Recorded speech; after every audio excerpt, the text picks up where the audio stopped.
عارف يعني إيه عطر فخم فعلا بس اتظلم؟ اسمع الحكاية دي للآخر، يمكن تلاقي فيه اللي كنت بتدور عليه. أرماني اتيتيود مش مجرد عطر، ده تجربة حسية كاملة.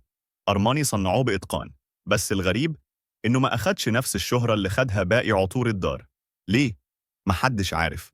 أول ما ترشه، ريحة قهوة داكنة تلمسك، كأنك في مقهى كلاسيكي هادي وسط شارع هادي في ميلانو. ويجي بعدها الليمون الإيطالي الشهير بنغزة منعشة تصحيك وتشدك للحظة.